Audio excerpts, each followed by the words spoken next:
पिछली वीडियो में हमने देखा था, हमने क्वेश्चन नंबर 10 तक कर लिए थे। 11वां क्वेश्चन इतना अच्छा नहीं है। क्वेश्चन नंबर 12 देखते हैं जो कि आया हुआ है।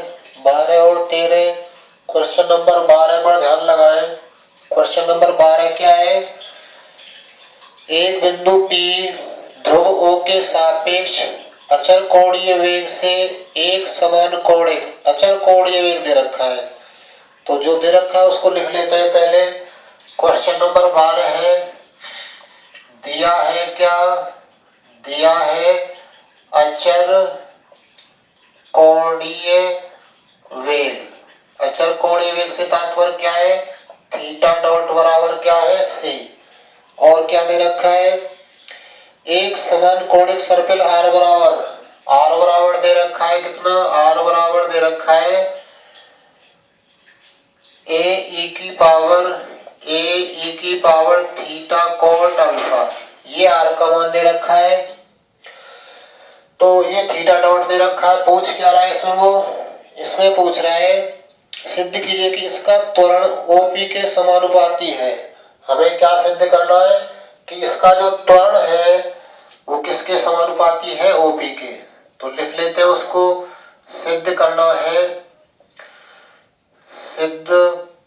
है त्वरण समानुपाती किसके?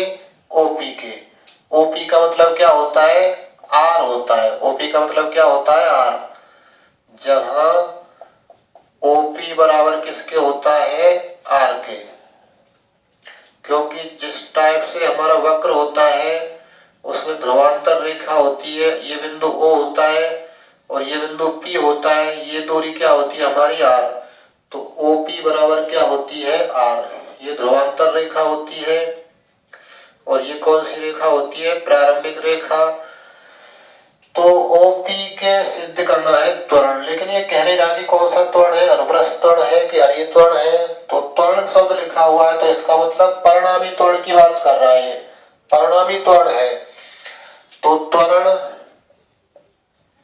का फॉर्मूला लिख लेते हैं, फिर देखते हैं उसमें आवश्यकता किन किन की पड़ेगी। त्वरण बराबर है अंडर रूट कितना? अरीय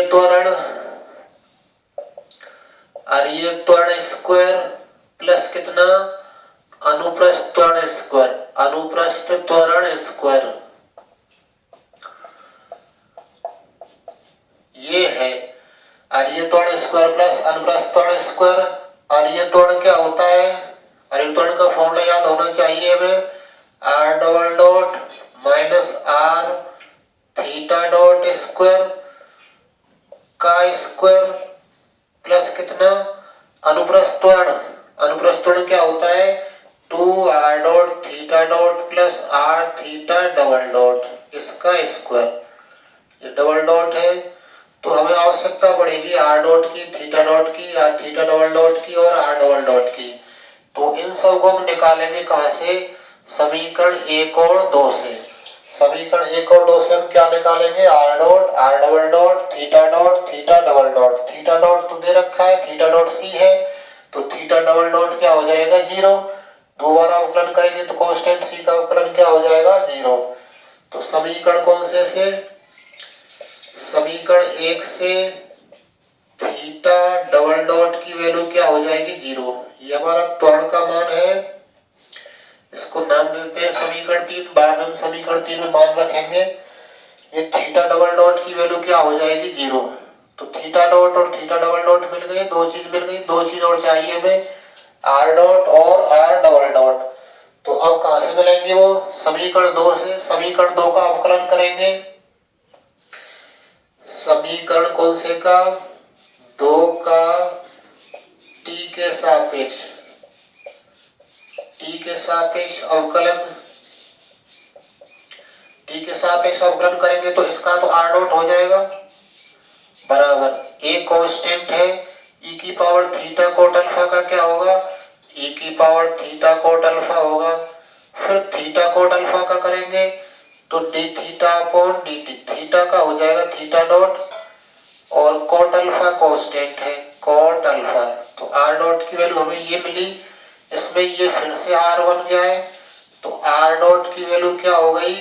r थीटा डॉट और कोट अल्फा, ये आर हो गया, ये थीटा डॉट कोट अल्फा है ही। थीटा डॉट का मान रख देते हैं सी है, तो इसका मतलब आर डॉट का मान क्या हुआ, R C cot alpha. R dot का मान मिल गया आर सी कोट अल्फा, और हमें किसकी आवश्यकता है, आर डबल डॉट की, तो यहीं से निकाल लेते हैं। This implies R double dot क्या हो जाएगा, सी कोट अल्फा तो कांस्टेंट है, R dot C cot alpha हो जाएगा। तो आर डबल डॉट की वैल्यू क्या हो जाएगी, इसमें आर डॉट का मान लिख देते हैं, R C cot alpha, R C cot alpha into C cot alpha. तो आर डबल डॉट की वैल्यू क्या हो जाएगी, ये आर सी स्क्वायर और कोट स्क्वायर अल्फा, ये आर डबल डॉट की वैल्यू हो गई। हम क्या करेंगे, ये सारे मान उठा के समीकरण 3 में रखेंगे। समीकरण 3 में रखेंगे तो हमें अभिष्ट त्वरण प्राप्त हो जाएगा, और वो त्वरण हमें सिद्ध करना है किसके समानुपाती है, आर के समानुपाती है, ओपी के समानुपाती है। ओपी का मतलब आर के समानुपाती दिखाना है। तो देखते हैं किस टाइप से प्राप्त होता है।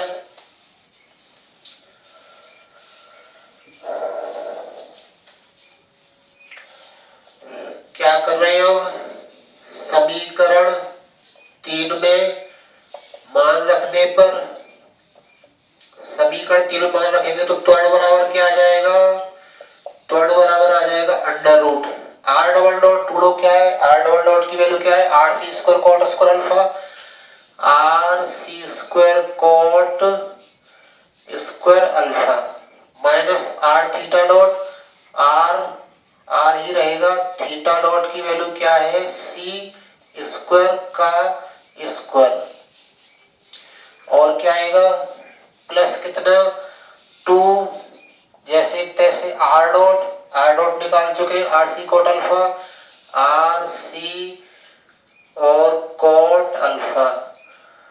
उसके बाद में क्या है थीटा डॉट की वैल्यू क्या है सी, प्लस आर जैसे तैसे, थीटा डबल डॉट हमारा क्या आया है 0, और इसका क्या होल स्क्वायर।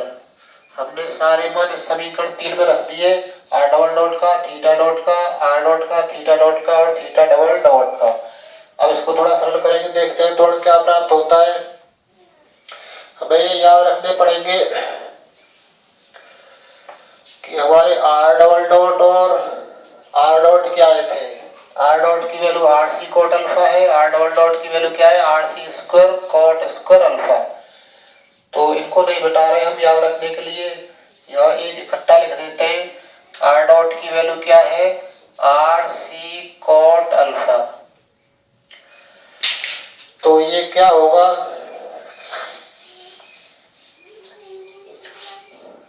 त्वरण बराबर कितना आ जाएगा, अंडर रूट, इसमें से आर सी स्क्वायर कॉमन आ रहा है, आर सी स्क्वायर कॉमन आ रहा है, ऊपर से पावर क्या आ जाएगी 2, अंदर क्या रह जाएगा कोट स्क्वायर अल्फा माइनस 1,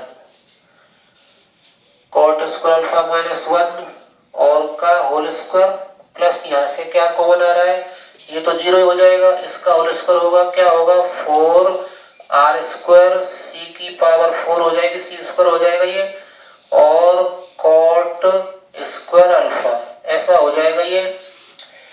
तो अब इस पूरे में से क्या कॉमन आ रहा है, और थोड़ा सा सरल कर लेते हैं, इसे क्या लिख सकते हैं अंडर रूट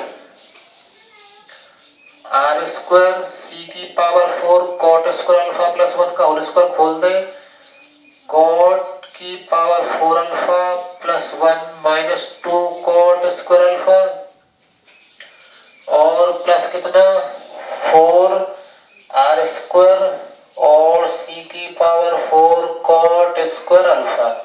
तो कॉमन क्या आ जाएगा, आर स्क्वायर सी की पावर 4 कॉमन आ रहा है, आर स्क्वायर सी की पावर 4 कॉमन आ रहा है, तो बाहर आकर क्या रह जाएगा, ये आर सी स्क्वायर रह जाएगा, ये दोनों में से कॉमन आ रहा है, तो अंडर रूट से बाहर आकर क्या हो जाएगा, ये आर सी स्क्वायर। तो अंडर रूट के अंदर क्या बचेगा, कोट की power 4 alpha plus 1 minus 2 coat square alpha, और यहाँ से कॉमन क्या आ गया, आर सी स्क्वायर कॉमन आ गया, क्या बच गया यहाँ पर 4 कोट स्क्वायर अल्फा। तो इसकी वैल्यू क्या हो जाएगी त्वरण की, RC अंडर रूट कितना हो जाएगा ये कोट की पावर 4 अल्फा प्लस 1 प्लस के कितना 2 कोट स्क्वायर अल्फा, ऐसा रह जाएगा ये किसी का होल स्क्वायर बन रहा है, किसका होल स्क्वायर बन रहा है, RC स्क्वायर अंडर रूट क्या कोट स्क्वायर अल्फा प्लस 1 का होल स्क्वायर, तो होल स्क्वायर से ये कैंसिल हो जाएगा, तो ये क्या रह जाएगा RC square 1 plus coat square alpha, 1 plus coat square alpha की वैल्यू क्या है कोसेक स्क्वायर अल्फा, तो त्वरण हमारा क्या आया RC square cosec square alpha, ये वैल्यू हमारी त्वरण की आई है। हमें त्वरण समानुपाती OP के दिखाना है यानी कि R के दिखाना है, तो ये कांस्टेंट हटा देंगे त्वरण समानुपाती R के हो जाएगा। तो देखते हैं अगली लाइन में,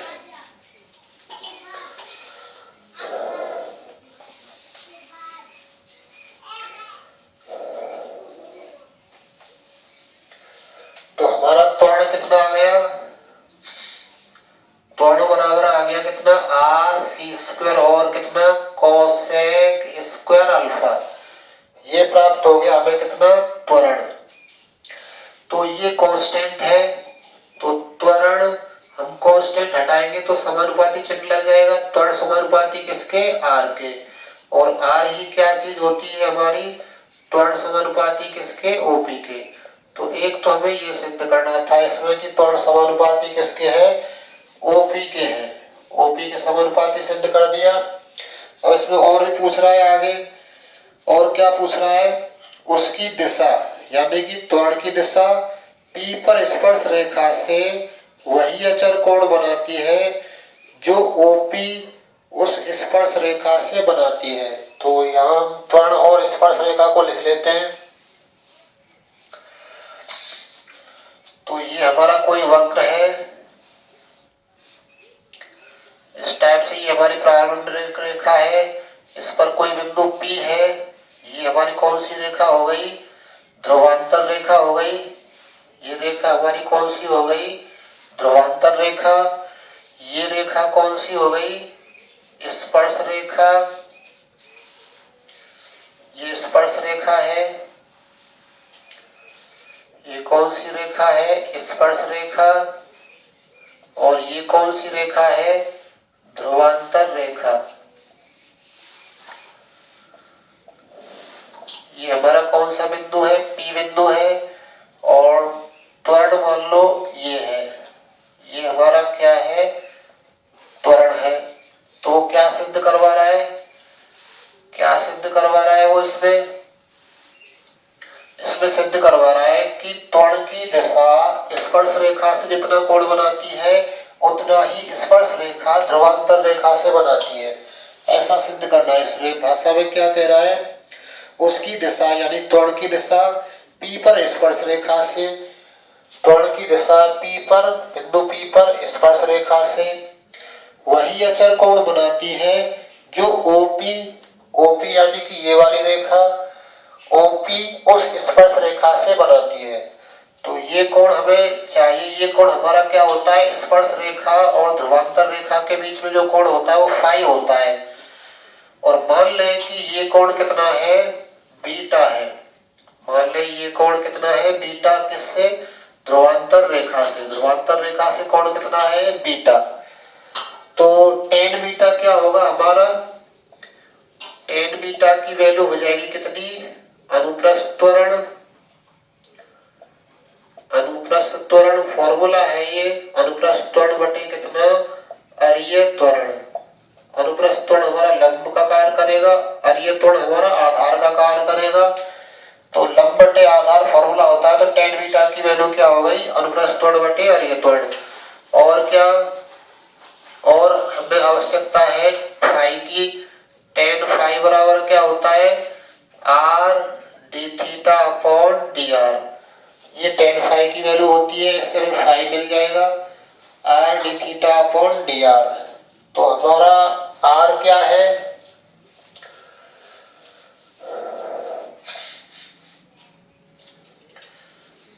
तो हम पहले tan फाई निकाल लेते हैं, क्योंकि r बराबर क्या है a e की पावर थीटा कोट अल्फा।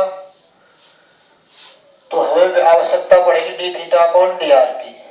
तो हम क्या कर रहे हैं, इसका थीटा के सापेक्ष अवकलन कर देते हैं। थीटा के सापेक्ष अवकलन, उसका फायदा क्या होगा कि यहाँ थीटा के सापेक्ष अवकलन करेंगे तो D R upon D theta मिलेगा। हमें उल्टा चाहिए, बाद में D theta upon D R बना देंगे उसको। थीटा के सापेक्ष क्या कर रहे हैं, अवकलन। तो क्या होगा, ये इधर तो ये D R upon D theta हो जाएगा, इधर क्या आएगा ए की पावर थीटा कोट अल्फा का ई की पावर थीटा कोट अल्फा, फिर थीटा कोट अल्फा का करेंगे तो थीटा का थीटा के सापेक्ष 1 हो जाएगा, केवल क्या रह जाएगा कोट अल्फा। तो D R upon D theta की वैल्यू ये प्राप्त हो गई। इसलिए D theta upon D R क्या हो जाएगा, D theta upon D R की वैल्यू क्या हो जाएगी, उल्टा हो जाएगा ये 1 अपॉन कितना ए ई की पावर थीटा कोट अल्फा और कोट अल्फा, ऐसा रह जाएगा ये D theta upon D R. तो हमें सिद्ध क्या करना है कि ये जो कोण है, ये कोण कितना हो जाएगा, ये beta minus phi. Beta minus phi किसके बराबर, यानी बीटा में से फाई कम कर दे तो ये कोण हो जाएगा बीटा माइनस फाई बराबर किसके, फाई के, या बीटा बराबर किसके, 2 फाई के। ऐसा सिद्ध करना पड़ेगा हमें। तो हमें अल्फा और बीटा के मान निकालने पड़ेंगे। तो हम पहले फाई निकाल रहे हैं, हमें बीटा के और फाई के मान चाहिए, तो पहले फाई निकाल रहे हैं। उसके लिए D theta upon D R निकाल लिया, ये प्राप्त हो गया। इसलिए टेन फाई क्या हो जाएगा, इसलिए टेन फाई बराबर आर का मान रख दे इसमें। आर का मान क्या है, ए ई की power theta coat alpha, theta coat alpha upon D theta upon D R की वैल्यू 1 अपॉन ये है, तो गुणा, यहाँ लिख लेते हैं गुणा 1 क्या ए ई की power theta coat alpha into coat alpha. तो यहाँ ये कट रहा है, क्या रह जाएगा 1 कोट अल्फा। तो टेन फाई की वैल्यू क्या आ जाएगी, टेन फाई इक्वल टू आ जाएगा कितना, टेन अल्फा। 10 से 10 कट जाएगा तो फाई की वैल्यू क्या आ जाएगी, अल्फा। तो ये वैल्यू हमारी फाई की आ गई कितनी, अल्फा। फाई की वैल्यू हम निकाल चुके हैं। अब हम बीटा का मान निकालेंगे। बीटा का मान कैसे निकालेंगे, अनुप्रस्थ त्वरण बटे अरियन त्वरण करके। तो देखते हैं बीटा की वैल्यू क्या आती है। ये फाई की वैल्यू हमें याद रखनी है, फाई की वैल्यू क्या आई है, अल्फा।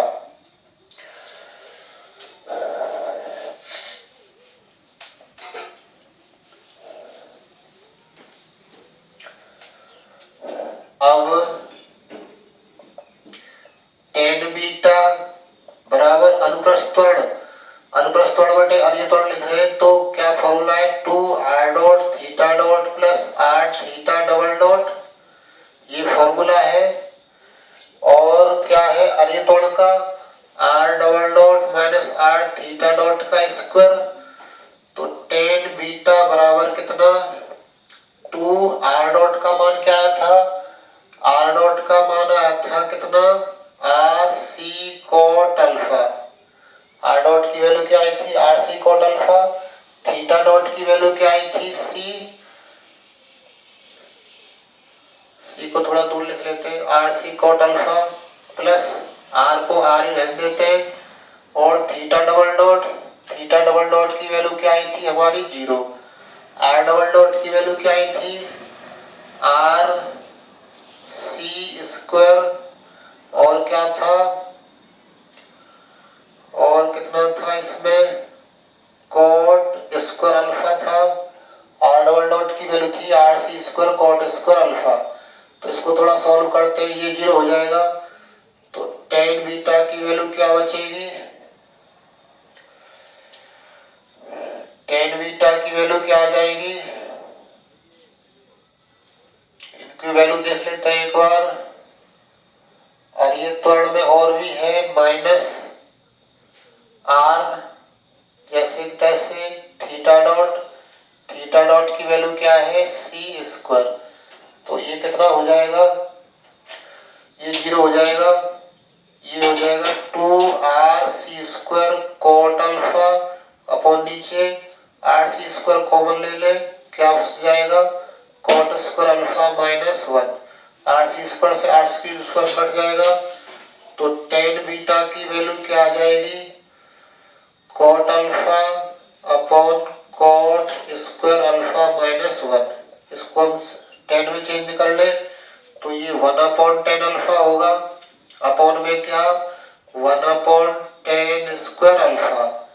ये फाई की वैल्यू अल्फा निकाल चुके हैं, इसको हम रख रहे हैं याद रखने के लिए।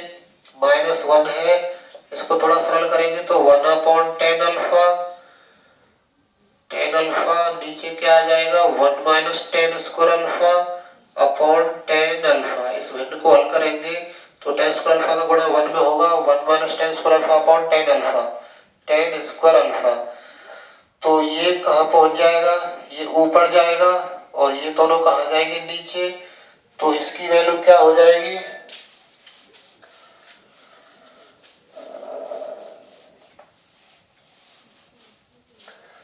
तो ये हो जाएगा हमारा कितना 10 बीटा, 10 बीटा इक्वल टू क्या हो जाएगा 2 और है इसमें, 2 और है ये वाला 2 कॉट अल्फा। तो क्या रह जाएगा ये 2 10 स्क्वायर अल्फा ऊपर और नीचे क्या 10 अल्फा और 1 - 10 स्क्वायर अल्फा। एक 10 अल्फा कट गया तो 10 बीटा की वैल्यू क्या बची 2 10 अल्फा अपॉन 1 - 10 स्क्वायर अल्फा। तो 10 बीटा की वैल्यू क्या आई 10 2 अल्फा हो जाएगा ये। तो बीटा की वैल्यू क्या आ गई 2 अल्फा। और अल्फा क्या चाहिए हमारा 5, इसका मतलब बीटा बराबर क्या हो गया हमारा 2 5। यदि हम चाहे तो इसको कैसे लिख सकते हैं बीटा इक्वल टू 5 + 5, एक 5 को इधर ले ले तो बीटा -5 इक्वल टू क्या रह जाएगा 5। बीटा -5 क्या चीज है दोनों और स्पर्श रेखा के बीच कोण, और फाई कौन सा कोण है स्पर्श रेखा और ओपी के बीच का कोण। और यही हमें सिद्ध करना था इसमें, हेंस प्रूव्ड कि बीटा -5 इक्वल टू क्या है 5। नेक्स्ट क्वेश्चन नंबर 13 की ओर बढ़ते हैं। क्वेश्चन नंबर 13 क्या है,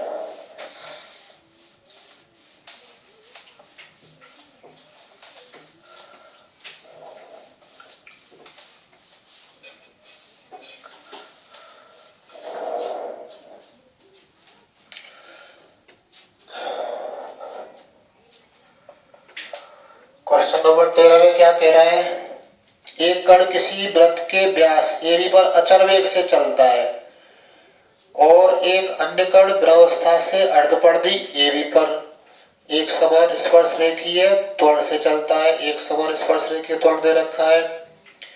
यदि A से एक साथ रवाना होते और B पर साथ साथ पहुंचते हैं, सिद्ध करो कि B पर उनके वेग π/1 में होंगे। ठीक है, तो किस टाइप से कह रहा है वो कि कोई अर्धपरिधि है, कोई क्या है अर्धपरिधि है, आधी परिधि है वृत्त की। मान लो ये कोई आधी परिधि है, ये बिंदु A है, ये बिंदु कौन सा है B। एक कण तो इस दिशा में जा रहा है, एक कण इस दिशा में जा रहा है।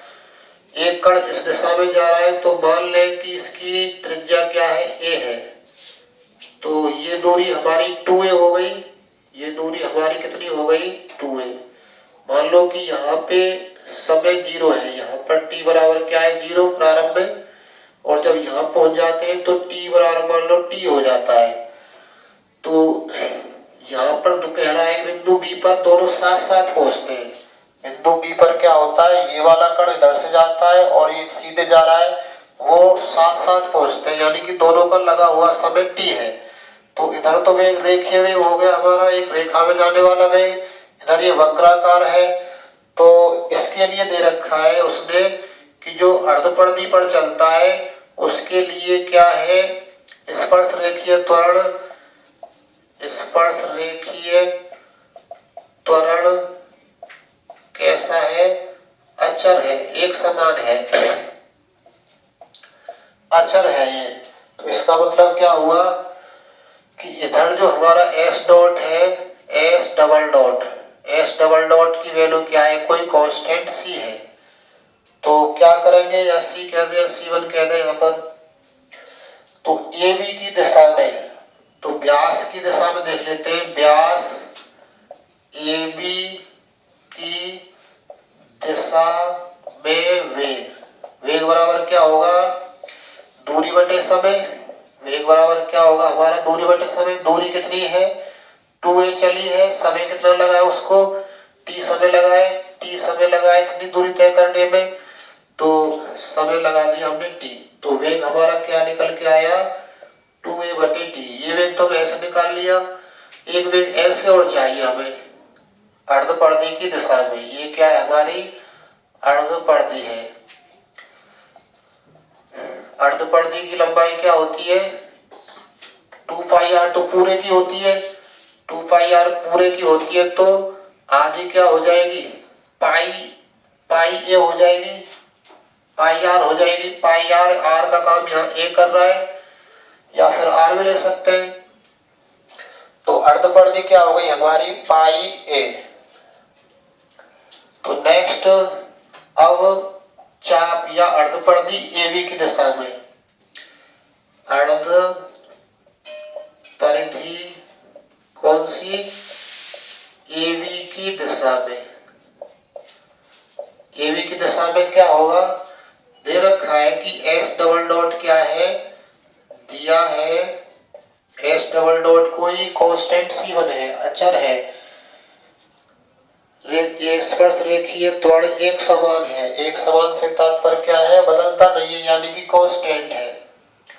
तो ये S डबल डॉट की वैल्यू है, इसका समाकलन कर दे।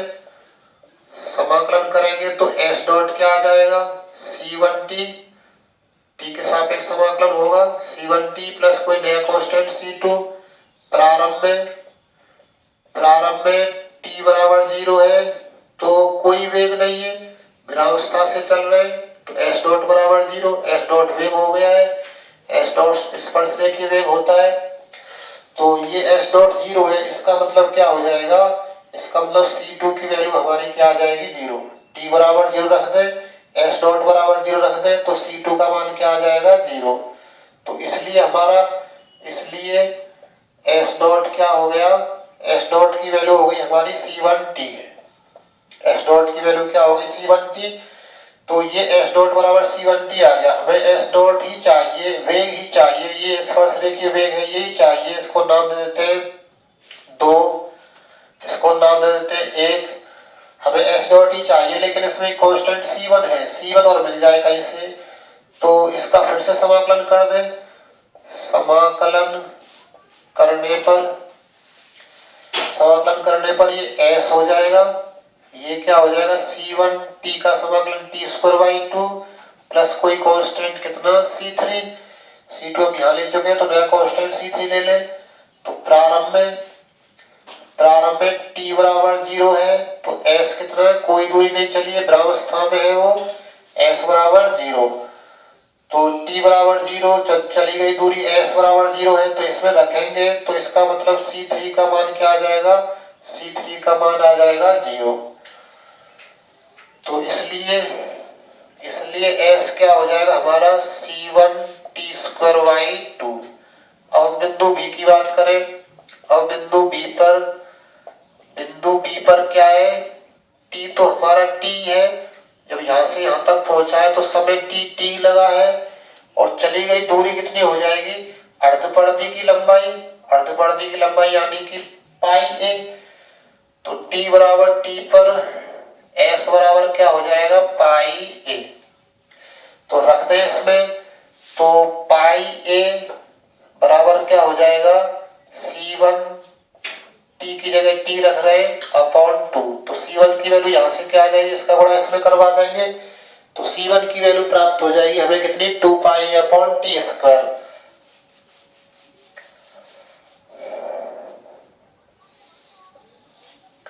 तो इसलिए इसकी वैल्यू C1 की वैल्यू क्या हो जाएगी, पाई a अपॉन 2 और आएगा 2 पाई a अपॉन कितना, t²। ये वैल्यू मिल जाएगी हमें किसकी, C1 की। C1 का मान उठा के हम समीकरण 2 में रख देते हैं। समीकरण 2 में रखने पर समीकरण 2 में रखेंगे तो क्या हो जाएगा, एस डॉट की वैल्यू क्या हो जाएगी, 2 pi A upon T square into T, एक टी कट जाएगा तो एस डॉट की वैल्यू क्या मिलेगी, एक टी कट जाएगा नीचे से, 2 पाई ए अपॉन टी मिल जाएगी। इसलिए किनका, इसलिए वेगों का अनुपात, वेगों का क्या अनुपात बराबर क्या, अर्धपरिधि पर वेग, अर्धपरिधि पर वेग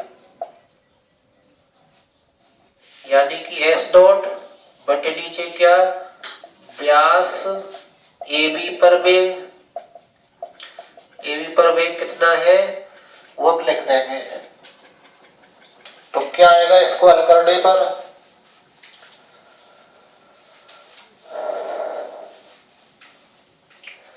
तो ये बराबर हो जाएगा अर्धपरिधि पर वेग एस डॉट निकाल चुके हैं क्या है, 2 पाई ए अपॉन टी, और व्यास ए बी पर वेग निकाल चुके हैं कितना है, 2a अपॉन टी, टी से टी कैंसिल हो जाएगा तो ये रह जाएगा 2 pi A upon 2a, 2a से 2a कैंसिल हो जाएगा तो ये रह जाएगा पाई बटे 1, इसका मतलब क्या हो गया, पाई रेशियो 1। तो वेगों का अनुपात क्या हो जाएगा, पाई रेशियो 1, यही हमें सिद्ध करना है इसमें। तो इस टाइप से ये बहुत इंपॉर्टेंट क्वेश्चन है, बहुत बार इस टाइप से क्वेश्चन सॉल्व करते हैं।